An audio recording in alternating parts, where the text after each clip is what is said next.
At its peak, the Medellín Cartel was pulling in more money than some countries. This was a multi-billion-dollar empire fueled by cocaine, corruption, and sheer terror. They didn't just control a city, they controlled an entire nation from the shadows. But power has a price, and the cartel's story would end in bloodshed.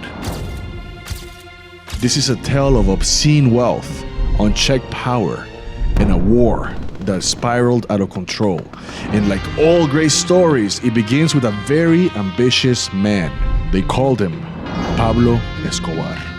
And he was as close to the devil as a man could be.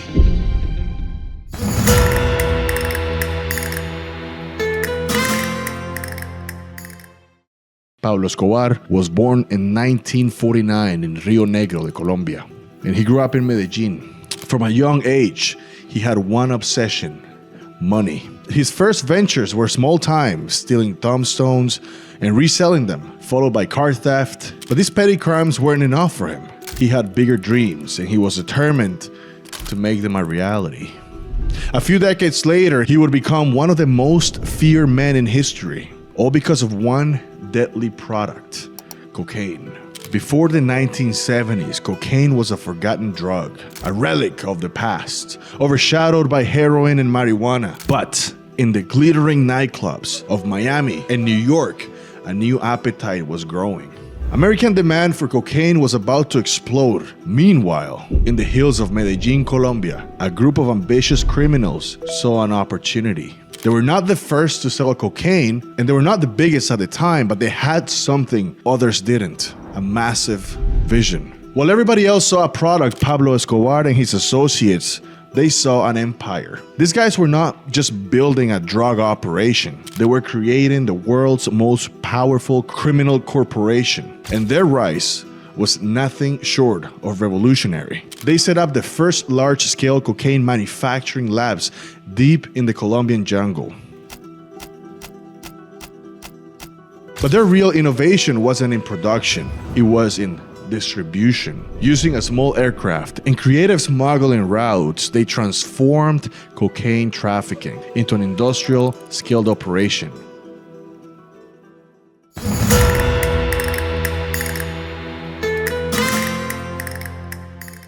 By the early 1980s, they were shipping up to 2,500 kilos of cocaine per flight into the United States. The profits were staggering.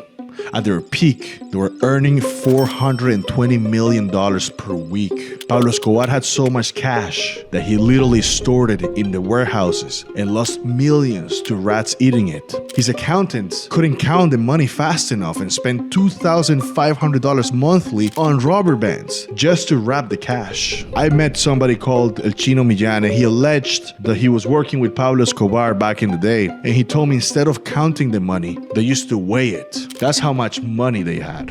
At its height, the cartel controlled 80% of the global cocaine market. This wasn't just a criminal enterprise, it was a parallel economy. But such a massive operations requires both brains and brawn.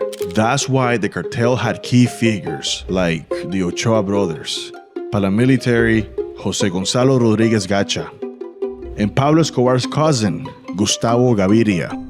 These men called the shots for Medellin's most feared hitmen, the sicarios. They decided who lived and who died, but that power would eventually lead them to face some truly dire consequences. You see, as the cartel flourished, they actually built legitimate businesses across Colombia, constructed hospitals and housing for the poor, and even created a zoo with exotic animals. They essentially created a state within a state, with their own army, political sway, and social programs.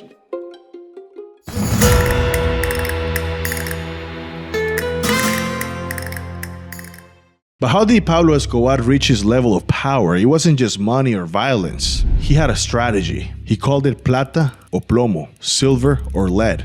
Either you took his bribe or you took a bullet. This method allowed him to control police, judges, and even an entire town. He even offered to pay off Colombia's entire national debt in exchange for amnesty. And that offer, of course, was rejected. His influence was so deep that many saw him as a Robin Hood figure, helping the poor while terrorizing the rich. However, His war against the state made him too dangerous. For Pablo Escobar, money was never enough. He craved power, and in Colombia that meant politics. But this would ultimately prove his biggest mistake.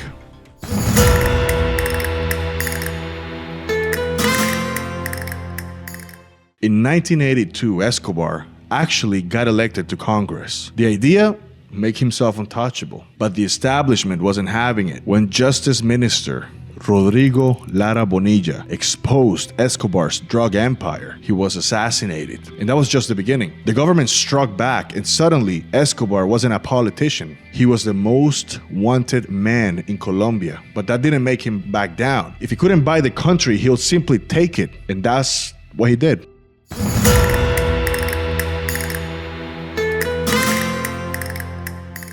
What followed was absolute chaos. Bombings, murders, and assassinations. Escobar declared war on the state.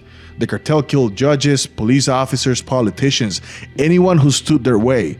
But they crossed a line when they killed one of the country's most important figures. That act would ultimately lead to the downfall of the Medellín Cartel. You see, on August 18, 1989, in Soacha, Colombia, presidential candidate Luis Carlos Galán, a vocal enemy of the cartel, took the stage at a campaign rally. And little did he know, Escobar's sicarios were waiting for him. Suddenly, bullets flew, wounding several people and killing the candidate. For the first time, the poor saw Escobar for who he really was. He marked one of the bloodiest chapters in Colombia history. Yet, that wasn't the end of it. After killing Luis Carlos Galán, they went after his successor, Cesar Gaviria. They bombed Avianca Flight 203 in an attempt to eliminate the next presidential candidate because of his stance on extraditing Colombian drug lords to the United States. By some miracle, Gaviria changed his travel plans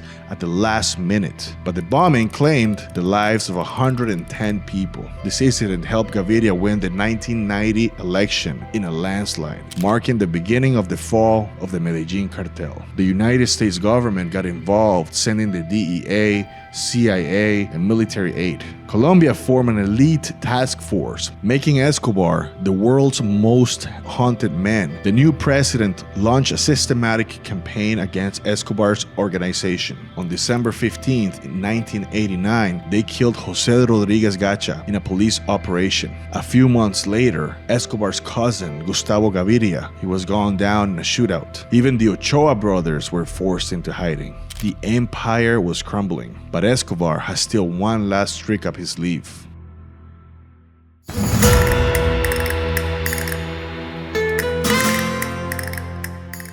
In 1991, he made the government a deal. He would surrender in exchange for a custom-built prison, one he designed himself. La Catedral was far from a typical prison. It was more like a five-star resort. From there, he continued running his empire with nightclubs, soccer fields, and lavish parties, as if nothing had happened. However, his next mistake would cost him everything. In 1992, while he was still in this prison that he designed himself, Escobar killed two of his associates, a move that would ultimately lead to his death. The government wanted to move him to a real prison, but it was too late. He simply walked out of the prison, becoming a fugitive once again. But this time, he wouldn't be so lucky. The Colombian government, the US, and a vigilante group called Los Pepes, made up of all his enemies, they hunted him down.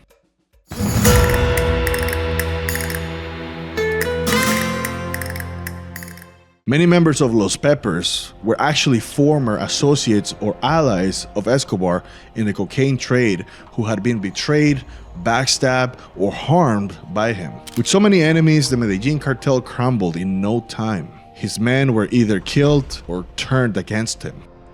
The US and Colombian forces used advanced surveillance, informants, and military operations to dismantle Escobar's empire. The man who had once been a kingpin with a network across continents was now a fugitive. The luxury and grandeur of his former life, his lavish mansions, personal zoo, and private army, they were gone. The Medellín Cartel, which once controlled the flow of cocaine into the United States, was reduced to a mere shadow of its former self. His once mighty network was now a crumbling house of cards, ready to fall at any moment. The enemies he had made over the years, rival cartels, law enforcement, and even former allies were all closing in. He was no longer the king, he was a cornered animal.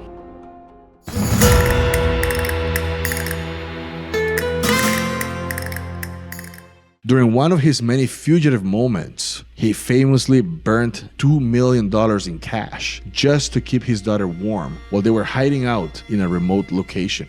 At this point, the money was nothing to him, just another representation of how far he had fallen. His wealth, once limitless, was now useless in the face of the chaos he had created. By the end, Escobar was hiding in a small house in Medellin, constantly on the run, paranoid and exhausted. His final phone call to his son led to his location being traced. On December 2nd, 1993, Pablo Escobar was found in Medellin. The police tracked his phone calls. He even tried to run across the rooftops, but was gunned down to death. And with Escobar dead, the Medellín Cartel was over. But that didn't mean the drug trade stopped. The power shifted to the Cali Cartel and later to Mexico. The violence never truly ended. New players took control and methods evolved, but the game stayed the same. Profit over lives, greed over peace. The names change, but the story repeats itself over and over again.